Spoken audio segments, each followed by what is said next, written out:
他们私下跟我说：“哎呀，政治就是高明的骗术啊！”我说你不能这样子啊！你讲这句话就可以代表你做的是对的吗？民进党委员，对啊，之前跟你讲，对啊，我不认同啊。所以就是充满的谎言，而且是由政府在骗国人。海上漂的那个是当初光电板下面那个架子，但真的光电板已经沉到海里去了。这是我觉得看不下去。县长是要让那个地方更好，民主政治就是责任政治嘛。那我就是两手空空的就任，未来结束了就两手空空离开那个岗位，而不是说是去掠夺那边资源的一个位置。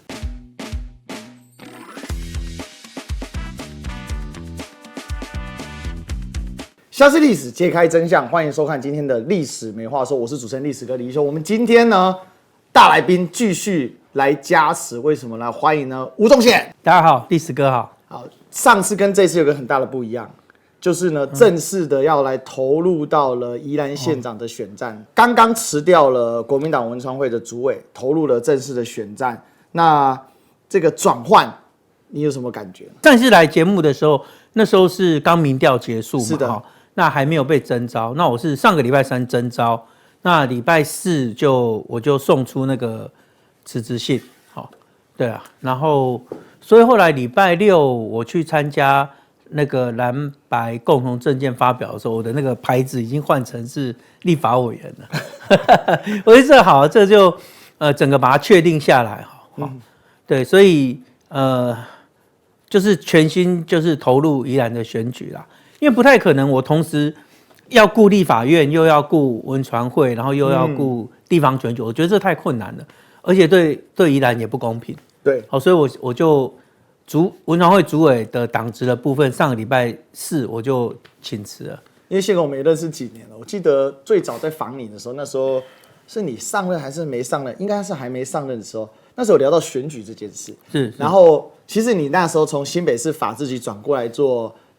当时是不分区立委候选的这个候选人，然后接着当上立委。我记得你那时候对选举其实你的想法并不多，并没有一个很完整的想法。但是事过境迁到现在哦，你真的下去投入选举了。是，我觉得这个想法有很大的转变，因为本来是检察官嘛，法制局。然后再到不分区立委，这都不用选举的。对。那现在突然变成一个候选人身份，黄花大闺女，人生第一次。对，2年之前我从来没有想过我这辈子会选举啊。就在担任局长，这是刚到立法院的第一个会期的时候，其实没有想过这个问题。因为到立法院第一个会期，其实那时候因为国会改革法案很冲突、很复杂，其实当时全心全力都在法案的立法那些问题上面啦。但当然后来决心要投入选举啦，所以就会去了解，你要去思考本质是什么，而不去思考现在大家怎么去运作。所以我对于选举，我有我自己的一套想法。那大家应该也看得出来，就从之前我跟议长之间，我们在初选的时候，我跟议长的那一套相处的模式，我觉得就是说不互泼脏水，好，然后以君子之争的态度来走完初选。那我想这个东西已经很多年没有在台湾看到。那为什么我在好几个月前我就曾经公开受访，我就说我要坚持这样走，因为我自己回过头去思考民主是什么，选举是什么。因为我们知道嘛，选举是因为民主制度而出来的。对，那民主制度它就是一个核心，就是少数服从多数。那古时候大家在争执事情的时候，用砍人头的方式嘛，我砍赢你了，我就当国王，我就说了算。但在民主制度之后，我们不是砍人头，我们是比举手表决。好，举手表决多的人，那就是大家听你的话。所以少数服从多数啊，多数尽量的一定要尊重少数。这就是这一套民主的精神。所以我从民主制度去思考，再从民主制度所衍生出来的选举制度去思考，我还是觉得它的本质应该是走向选贤与能。各个候选人应该是互相提政见，来告诉选民你的政见是什么。当你胜选之后，你要怎么做，让选民觉得，我想要这个人来当我的县长，然后最后你胜出。我觉得这才是民主制度的真谛。你看，我们2个初选结束之后，民进党现在也是利用媒体在带风向，然后当然是有特定的媒体都一直在配合啦。我也觉得算了，我觉得在台湾已经不是新鲜事了。那有某几个特定的记者也都配合，开始在带风向啊，说什么你这个民调是黑箱啊什么的，开始在扯这些。其实就让我看到的一个是什么，就是为什么这个讲求追求民主的一个政党走到最后，他现在的逻辑就剩下只要胜选，我可以造谣抹黑，我什么脏事都可以干，只要我胜选。好，现在民进党变成这样子嘛？这不是我要的民主了。好，所以我一直觉得既然宜兰我们是民主圣地，很多人都这么说宜兰自己也很骄傲这一句话，那我们更不能容许在宜兰自己内部的选举都在玩这个东西，都用骗的，从头骗到尾，不然就配合媒体在带风向，其实蛮丢脸。但我也要在这边跟各位说，你搞到最后都是你的同温层在看，你突破不了同温层嘛，因为人家都不信你了。那这样子其实对媒体的经营，或是对于政治人物的自己对自己的经营，其实都不是好事情啦。我总是要求我的助理跟我的办公室，你要正派，你不要说谎，我们什么事情就实实在在做。人民不是笨蛋。我这段时间我看到就是，现在台湾人越来越聪明了，他不会被你骗了，你只有实实在在做，对就是对，错就是错，做错了就出来道歉，说不好意思我讲错话，或我哪里弄错。你只有这样做，那才是真的。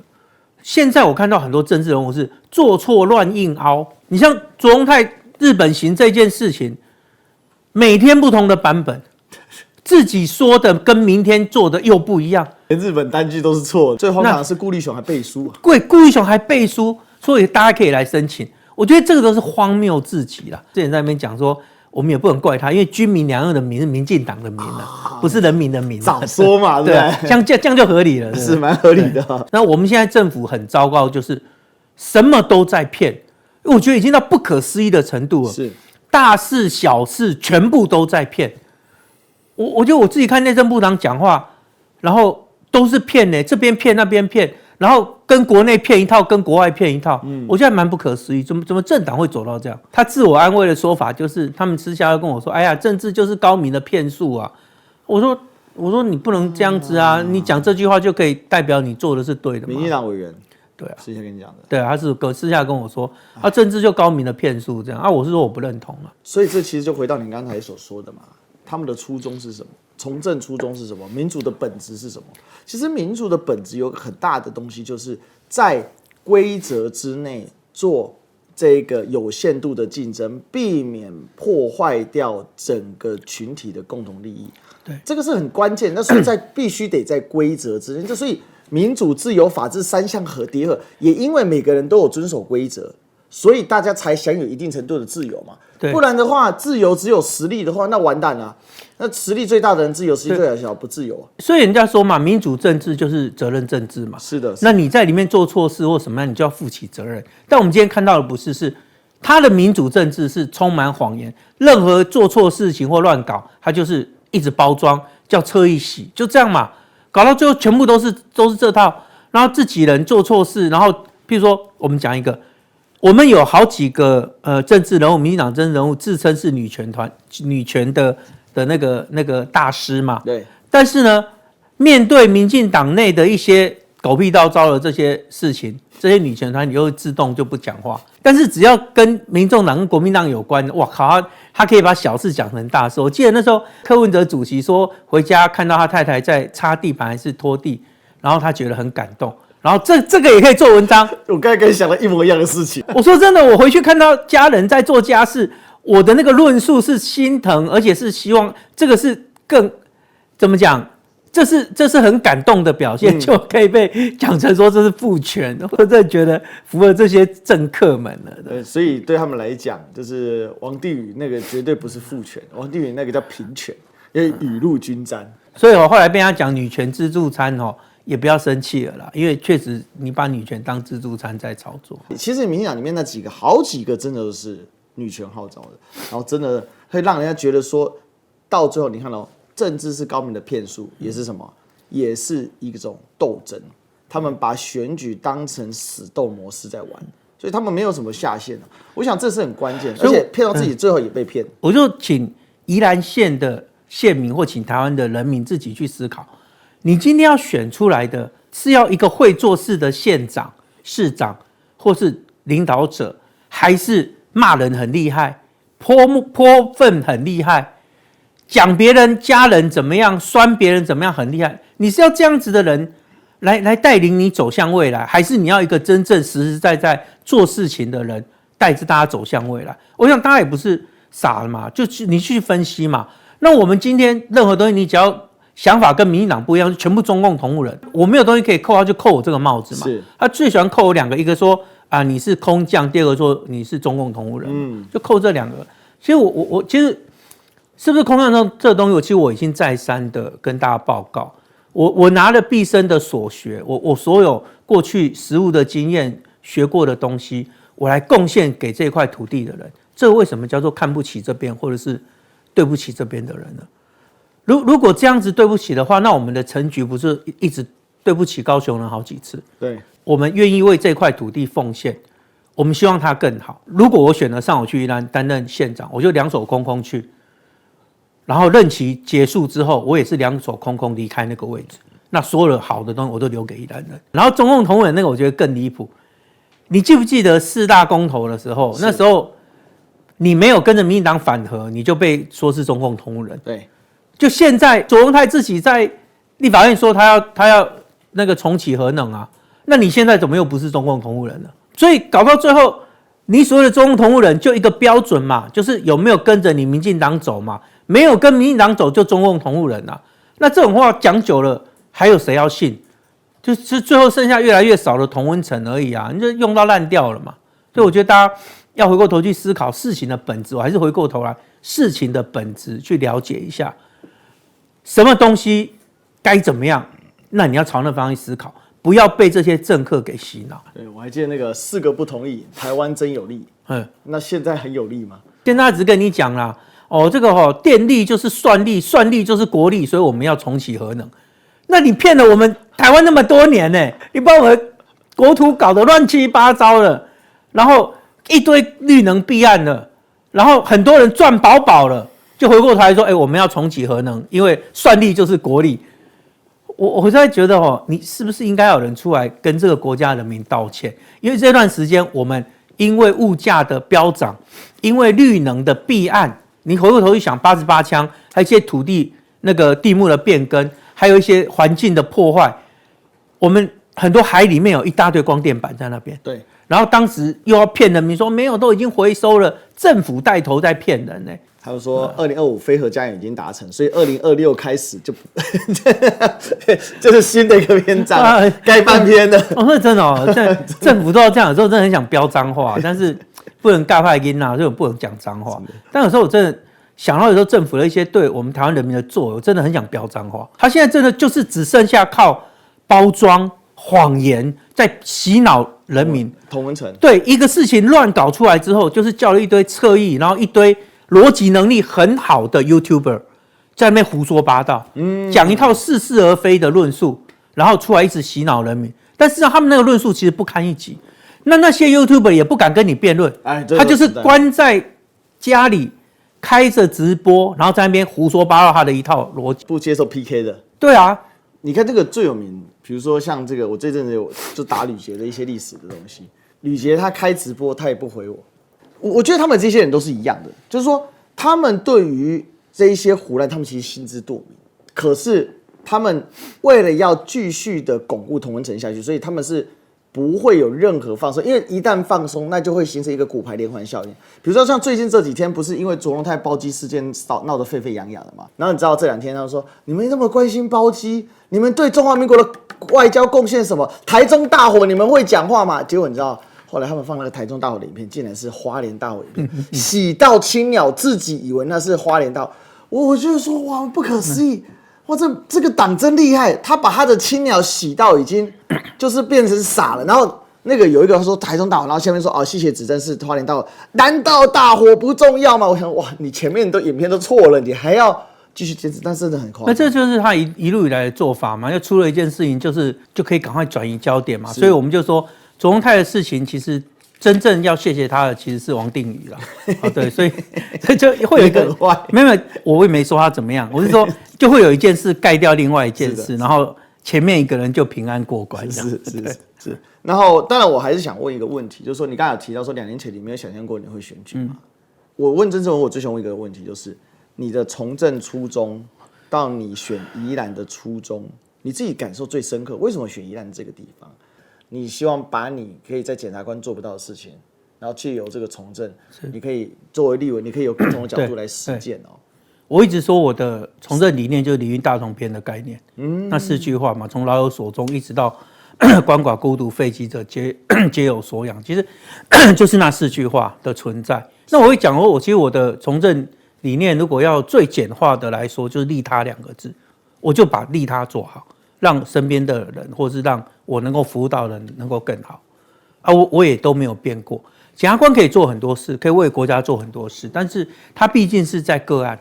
检察官你是拯救个案，那立法院他可以通案的为国家在处理事。所以这段时间，我帮了很多妇幼啦、社会安全啦，或是像什么 AI 的人工智慧基本法等等，或者是科技侦查法，这些我都是这段时间在立法院推，那也都3读过了哈。那这个就是从个案为国家的贡献，然后到我们可以开始通盘的对所有的人的贡献。那接下来在宜兰的话，一样我也是希望。因为我会研究出宜兰过往到现在它的需求是什么，需要改变的是什么，那我就针对那个东西下去用力的去做。我没有家族，我也没有什么包袱嘛，利益团体的包袱啊，所以我唯一要负责的对象就是宜兰县民，就这么简单。很多人他可能背后是某某人、某某政治前辈培养出他，或者是某某财团培养出他，所以他的很多政策你都可以看到其他人的影子在。那譬如说我们的宜兰的民进党的候选人，其实他最近讲出了一些政策，没有不好，但是里面就有满满的某一个人的影子，还蛮明显的，那当地人都知道。那我的政策很简单，就是怎么样对人民好，就我刚刚讲的礼运大同篇的那4个范围：老人、青壮年、幼童、弱势团体，对不对？所以老有所终，就是一个老人嘛。壮有所用，就业你要不要把他让他有工作做？你要让他有足够的收入，让他能够不要因为抚养小孩子而受到太大的负担，或抚养老人受到太大负担。那小朋友的念书，他怎么长大？他的，比如我有推一些那个牛奶的那个政策啦，然后营养午餐那个再把它升级等等的政策，然后或者是一些弱势团体，比如残障的、路上的交通安全等等的无障碍措施等等的，或者是一些辅具，或者是我们要不要去要求公共的地方，他要准备1-2个辅具给人家用。宜兰有几间大餐厅啊？那我亲自在那里曾经有遇到，他不是宜兰人，我在那边他就跟我说他是高雄坐游览车来玩的，他没有办法走路，然后后来是餐厅搬着椅子出来，让他坐到椅子，然后我们帮他抬进去。那是不是我们可以跟一些餐厅的老板讲，你们准备1-2个辅具，然后来给这些有需要用，有时候他进出的时候可以来借用，因为餐厅的外面有时候要过一个花园，过一个步道什么，它不见得那么好走，等等的。其实这就是我一直希望带给宜兰不一样的地方。对，那我也希望说，没有，我说从政就这么简单呐。那你还要了解一个政府存在的价值是什么？其实政府存在的价值就一个，就是带给人民幸福，就这件事。政府的存在就是让人民幸福。政府的存在不是要你可以打战打赢别人，或是你可以赚大钱，让每个从政者都荷包满满，这个都不是政府存在的价值。政府的存在价值就是让每一个人民，从老到小到弱势团体，每个人都觉得因为这个政府存在而让自己过得快乐幸福一点。我觉得就朝这个方向去思考，然后所有的政策就围绕这个就对，其他都不要多想。是人民的小事，政府的大事嘛。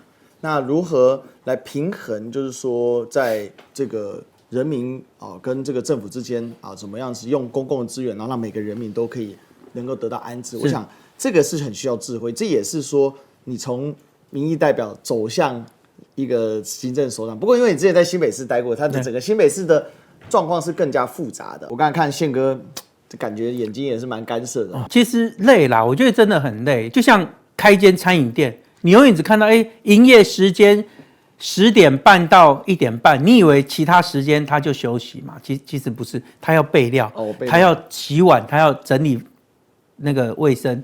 其实我们也是，我们也许在一边可能或者在立法院，你看到我们的时间其实不长，但是实际上我们可能要花3倍、5倍的时间，就是不停的阅读，不停的了解东西。所以当我们在谈事情的时候，我们才能够谈起很多事情的本质是什么。其实那都很花时间。我相信历史哥。他今天在这里讲了很多东西，他回去其实要花更多的时间来准备，所以大家都睡不好，要消化跟咀嚼。其实现在我听宪哥讲，一天也是，你一天大概睡几个小时？你就是接切，我就5个小时以内，5个以内。你从当检察官到现在，你觉得什么时候最累？现在最累？检察官也很累，但因为检察官是这样，他可以间歇性休息。对，间歇性休息。他一个专案完之后，或者是月初的时候，你可以稍微休息一下，因为他。结案计算那个结案数是在月底，所以月底刚完的时候，你大概在每个月的15号前还可以稍微缓和一下。但是现在在当政治人物是完全没有，你没有6日，你也没有1到5，什么都没有啊。但是我觉得就是因为这份精神啊，就为什么要那么累？你刚才讲那个李渊大同面，我真的觉得确实我们做这些事情哦，最后就像国父说的嘛，天下大同嘛。对，所以我一直觉得。从政，你的理念你不能忘，但我现在看到很多人的从政的理念就是权跟钱这2个东西是他追求的目标嘛。那当然他会讲，他背后私下跟我们讲啊，你选不上不是什么都没有啊，可是人没有理想，没有梦想也是什么都没有啊。那跟咸鱼没什么两样啊。比如说我今天当年国家考试结束，我可以去当律师赚大钱，但为什么我选择一个收入比较低的公务员？我有我的理想，你其实是跟钱无缘的啦。那所以我是靠爸族啊，还有我爸爸他因为他是律师嘛，对啊，他以前是警察，后来考上律师之后，他做了一辈子的律师了，所以还可以，家里经济状况还可以，不用我担心。我觉得这样反好，因为你有所依靠，那你可以有2种选择，躺平当咸鱼，对，要么在这个更高的基础之上。做出更大的贡献，我觉得这是个跳台啦。那就是说，这个跳台如果可以发挥的好的话，其实对于你的从政，你是跟我后顾之忧的。我这辈子到最后，我觉得对这个世界有交出一份好的成绩单啊，对啊。那当然，我们从政也有人受害了，家人一定受害，因为陪他们的时间就会变少啊，这实话。所以家人通常都是最大的反对党。我可以爆个料吗？因为我们那时候不是去做那个反罢免28推荐大会，然后有一次那个宪哥也有来。然后我就看到旁边有一个年轻的、漂亮的小姐姐带着一个小孩子。在新竹嘛。对，然后就在等。结果后来突然你过去的时候，突然喊爸爸，冲过来，真的是宪哥的家人，其实蛮感动的。因为说真的，做这个公共事务的话，几乎是把所有家庭时间都砸下去了。对，这根本讲白了是没有家庭时间啦。对，就你很难，因为你几乎是连轴转嘛，就是一件带动下一件，下一件再带动下一件，然后像尤其那个反罢免是那更没人性。因为民进党那些青鸟是一波的一个捆，他们人又多，对，你真的玩不赢他们。那我觉得这样也会让你更体会，就是说老百姓的明末在哪里。对，其实我觉得真的要去了解老百姓的辛苦在哪里。是的，所以我自己我都是从一个老百姓的角度去思考。比如说我有推了几个政策，其中有一个很简单的，就是我希望小朋友下课之后能够有一个。政府能够，比如说，我们跟企业结合，让小朋友能够到一个地方去，到晚上7点父母再来接，然后让这段时间小朋友可以学下棋啦、画画啦、球类啦，或是课后辅导都可以。那我们由企业去我们补助他去聘一些年轻人，北漂的宜兰人回来帮我们带小孩。为什么要这样？因为现在的年轻爸妈，没有6点可能都下不了班。这倒是。然后我也希望推一个叫做。临托，我希望能够到晚夜间的临时托育，甚至将来如果经费够，要不要去弄一个24小时的托育？为什么？因为很多人的工作，我白天的工作我根本找不到，我只能找到深夜班，我才有工作。那也有很多人说啊，不会叫他老婆顾。我跟你讲，这个就完全错误了。这个世界，这个社会上，不是人人都是美满的家庭，他可能他是单亲。他可能老婆身体不好，等等，或可能2个人都是夜班。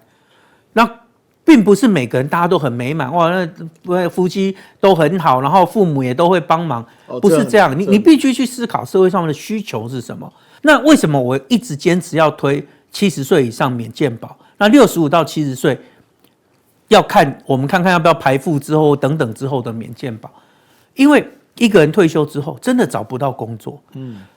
现在是低薪、高房价、高物价的时代，很多人都是月光族。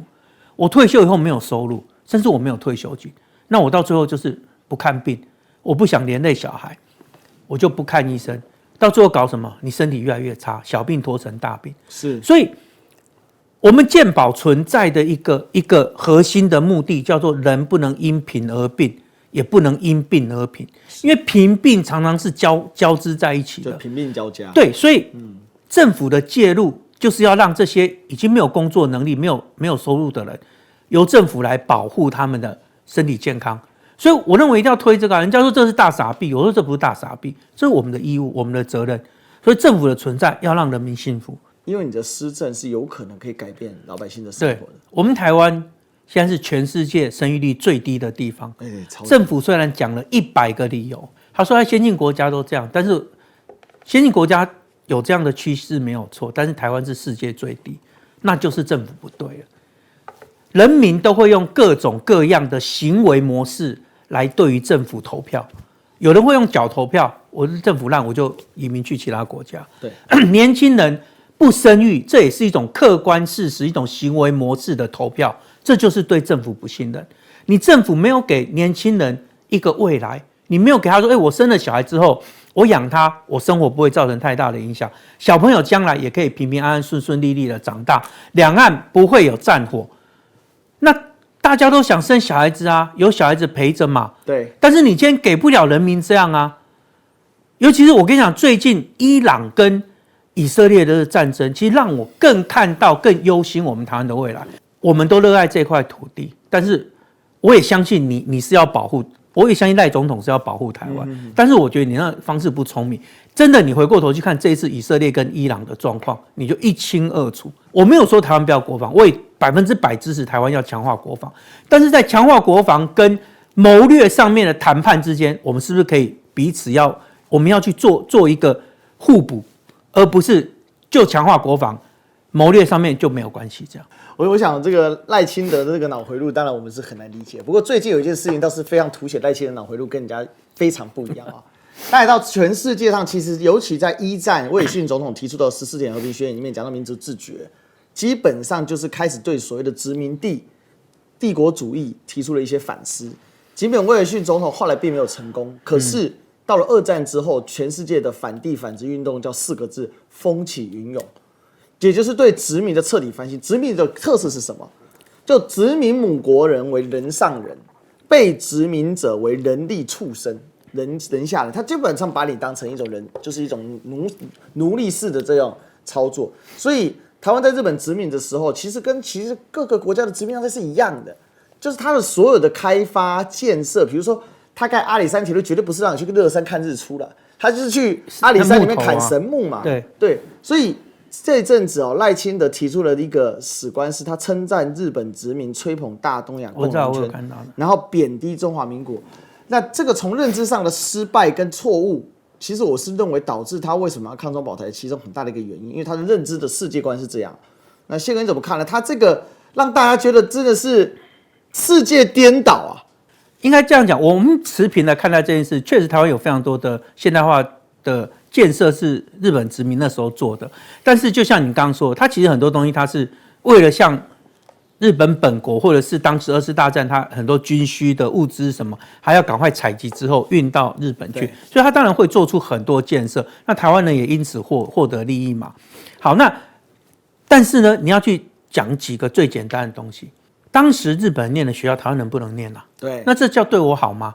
好，他给了我很多建设，没错，但是他的目的不是对我好，他的目的是要他们自己需要用到。对，但是他对我很多地方，我们是次等公民，甚至你任公务员的时候，你的薪水也不一样。好，那如果你不是那种皇民化的家庭，你连兵你都不给你当，你只能当军夫，你也一样危险啊。所以有比较好吗？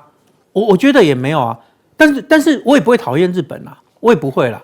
我们也常去那边玩啊，然后也有一些日本的朋友，但是我不会把历史的东西拿去错误。我为了政治上面的论述，我为了要意识形态的表现，我就刻意的扭曲史观，说，国民党来没有日本人对待的好。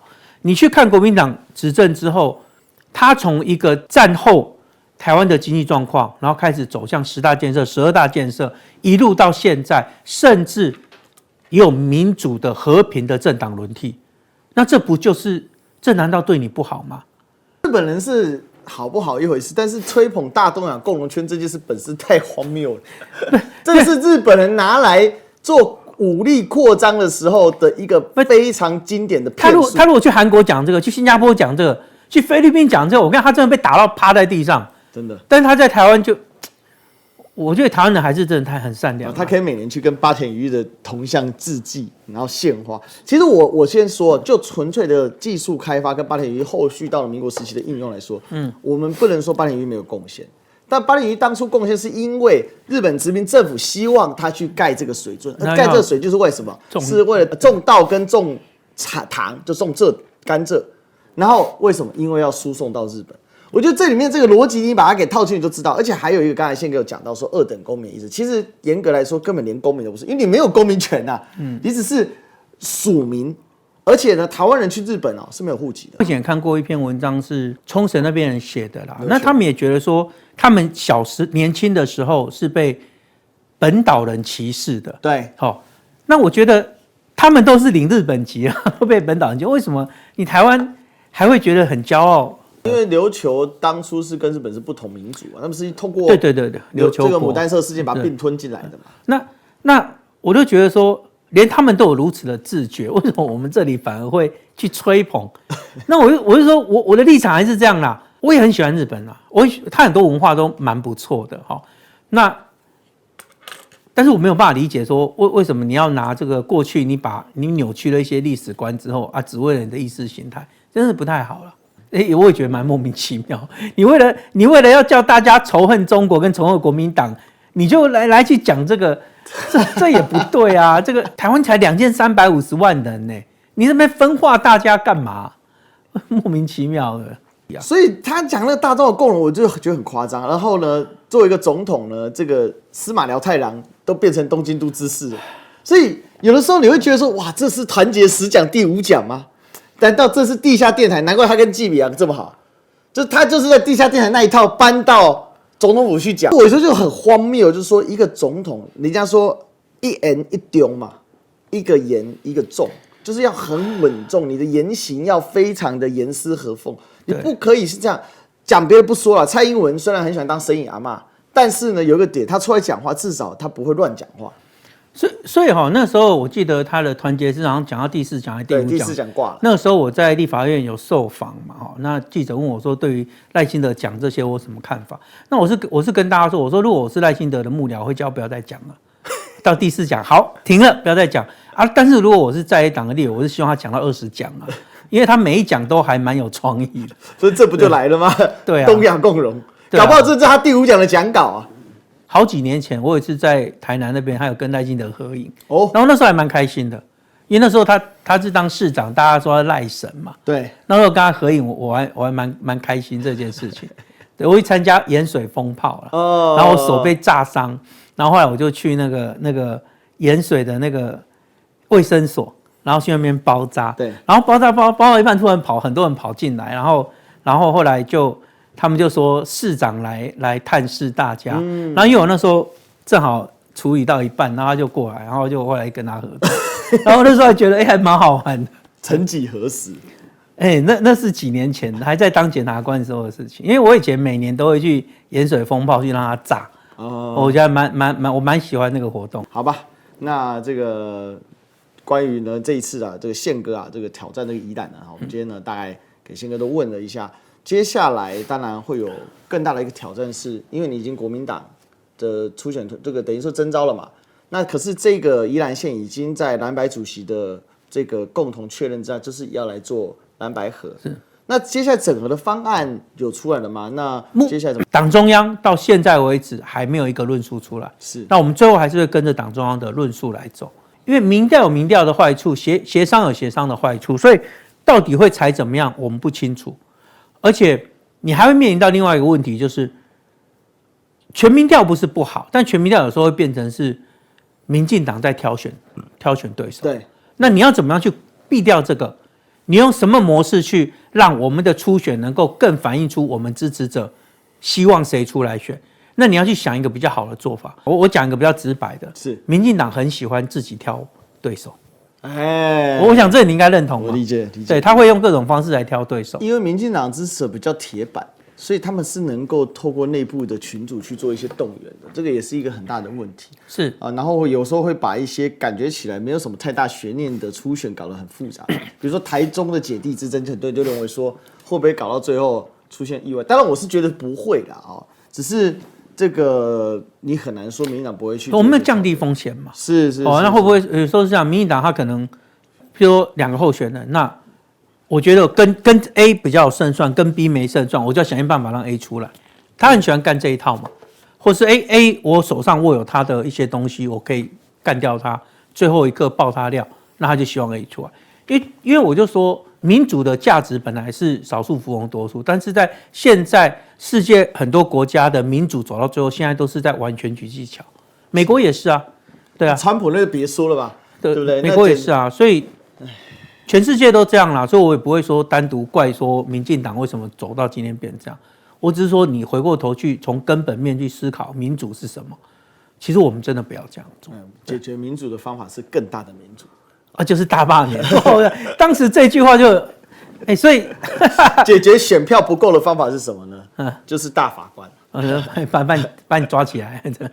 如果少数不赢会怎么样呢？不是哦，不是这样子。不是哦，不是多数你不觉得？赢哦。大家在节目最后来说，你不觉得赖清德上台这2年哦，他这个就是他创造的笑料跟创造的梗，然后我也发现卓荣泰刻意在学他，然后还有徐国勇，这薯条3兄弟哦，不是够细而已哦，是够乱的。就是他们几位其实就是沆瀣一气，就是完全服从赖总统的领导了。我想所有的长官都喜欢这样的员工啦，但是这个不一定是对民众都好。我讲一个很简单的，3读后的法律可以不执行，全天下没有一个民主国家这样干，就只有民进党领导的。好，释宪中可以不执行，这个也没有人这样干，也只有我们的民进党会。好，那前一阵子呢？卓荣泰说：“为什么我要拿对付总统的附属权来对付立法院？附属权是总统章节哦。他为什么可以拿附属权来对付立法院？他说：我为了我们国家的宪政制度，所以我不得不这么做。因为宪法法庭没办法开，因为大法官没办法运作，所以我只好拿附属权来对付立法院。好，你讲这句话对不对？我已经不认同了，已经觉得很瞎了。后来他干了一件更瞎的事。”宪法法庭不是开始运作了吗？对啊，我还是继续用附属权，而且一次3个。对，而且所以你连你自己当初说的话你都打脸了，你懂吗？所以就难怪那个飞机单据是错的，他也无所谓。当初告诉国人说，我为了要维护宪政制度，所以我不得不拿附属权来对付立法院，因为大法官没办法开庭。现在大法官可以开庭了，结果你还是继续用你的附属权。那不是打脸你当初的说法吗？所以到底是谁在毁宪乱政？到底是谁？所以我觉得国人都不是笨蛋，大家都看到是谁在毁坏整个国家的法律制度。所以你的胜选就很重要，26赢才有28赢，是28赢才真正是台湾赢。所以其实宜兰正好是这个缩影嘛。蓝内先和嘛，蓝内和后蓝白和，蓝白若和倒掉赖清德，对不对？这个才有这个力量，不然如果蓝白不和啊，蓝内也不和的话，那就爽赖清德。我看他真的今夜做梦也会笑。我对蓝白合适其实是蛮乐观的啦，我想这块没问题，而且其实我们的论述，我相信民众党的好朋友也都能够认同啦。那我也从来没有说去。很偏颇的去讲哪个，我还是持平的在看待每一件事情。我相信这也是民众党他们很多人的中心思想。OK， 好，那我们呢历史没话说这个今天就聊到这里，我们要继续让民进党没话说，让这些坏家伙没话说，好不好？ OK， 那我们今天谢谢宪哥啊，谢谢。好，那预祝这个接下来一切顺利哦。那常常来跟我们好好聊一聊啊，这个大家最喜欢听宪哥啊，这个喷这些坏家伙。因为其实我也都没有带脏字啦，但是你那个喷起来就很爽，说出事实啊，我还是一样，我所有的论述，你看我都一定有我的判决不会只有主文啦，我的判决一定附判决理由的啦，我一定会告诉大家为什么这么认定，理由是什么。好，那我也不会乱讲话，我讲的每一句话都欢迎大家你去找我话里面哪里讲错，我是非常欢迎大家这么做。OK， 好，那我们就期待下一期再见了。我是主持人历史哥弟兄，我们记得帮我们按赞、订阅、分享起来哦。OK， 拜拜。